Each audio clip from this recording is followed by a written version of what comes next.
Indramayu, fokus Pantura dugaan kecurangan perselisihan perolehan suara di daerah pemilihan Dapil 4 yang meliputi Kecamatan Losarang, Kecamatan Terisi, Kecamatan Lelea, dan Kecamatan Cikedung Kabupaten Indramayu, Jawa Barat menuai keseriusan yang makin seru.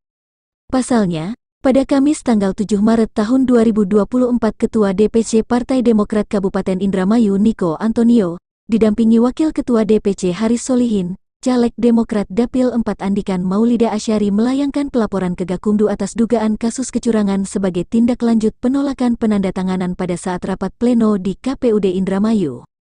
Proses pelaporan dugaan kasus kecurangan yang dilakukan pengurus DPC Demokrat berjalan selama 2 jam, adapun pelaporan tersebut diterima langsung oleh staf Bawaslu Karto. Di depan staf Bawaslu yakni Karto, satu persatu Wakil Ketua DPC Partai Demokrat Kabupaten Indramayu, Haris Solihin membeberkan kasus yang terjadi di Dapil 4. Semua bukti temuan sudah dilaporkannya hingga dicatat oleh petugas Bawaslu hingga pelaporan selesai pada pukul 16 waktu Indonesia bagian Barat. Usai melaporkan ke Gakumdu, Haris Solihin kepada Fokus Pantura mengatakan, terkait dugaan kasus kecurangan yang terjadi pihaknya tidak ingin main-main untuk melanjutkan kasus ini ke tingkat yang lebih tinggi yakni MK. Menurutnya, pelaporan ke Gakumdu sebagai langkah awal bentuk keseriusan partai untuk mempertahankan perolehan suara yang didapat baik suara dari caleg maupun suara partai. Haris juga menuturkan bahwa melaporkan ke Gakumdu mengikuti aturan yang sudah ditetapkan. Pihaknya tidak ingin menyalahi akan tetapi proses untuk ke MK akan terus dilanjutkan. Kami pelaporan Gakumdu ini menindaklanjuti kemarin yang waktu kita sidang pleno KPU tidak menandatangani di Dapil 4 56 ya kan. Untuk menindaklanjuti itu karena kami mendapatkan temuan pada saat penandatanganan lampiran dari berita acara dan sertifikat penghitungan perolehan suara partai politik hasil pemilu 2024 itu tidak disertakan. Nah, sehingga kami khawatir karena kami tidak mengetahui angka-angka yang ada di dalam lampirannya.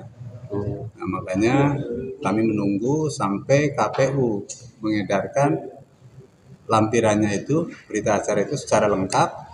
Kemudian setelah kami terima, ternyata di dalam lampirannya terdapat perbedaan antara perolehan suara yang dibacakan pada saat sidang pleno dengan dokumen yang diedarkan kepada seluruh partai politik. Yang sementara ini yang kami temukan itu kerugian kami di Partai Demokrat ada di PPK Kecamatan Cikedung.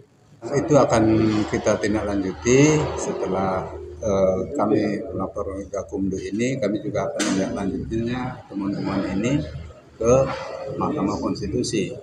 Dan dengan adanya temuan itu maka kami meningkatkan pencermatan terhadap beberapa dokumen yang kami terima, baik itu mengenai D hasil kecamatan maupun C hasil TPS yang ada di Dapil 4. Sementara itu, staf Bawaslu Kabupaten Indramayu Karto membenarkan dirinya sudah menerima 4 kali pelaporan dari partai yang berbeda. Semua pelaporan yang diterimanya dilayani dengan baik sesuai yang dilaporkan oleh masing-masing partai dan caleg.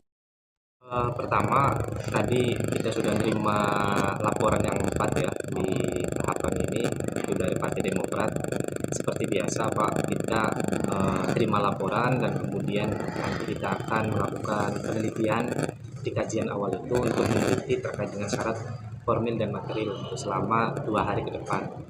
Jadi ya kita terima 2 hari mulai dari besok sampai lusa kita akan melakukan kajian awal. Kalau secara personal dari saya pribadi sih ya itu hak konstitusionalnya dari setiap partai sih itu. Ketika memang mungkin ada yang merasa dirugikan terkait dengan perolehan suara ya jalurnya ke PHP.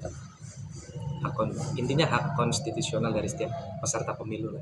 Demikian kru Fokus Pantura yang bertugas. Jujun Juhanda melaporkan dari Indramayu.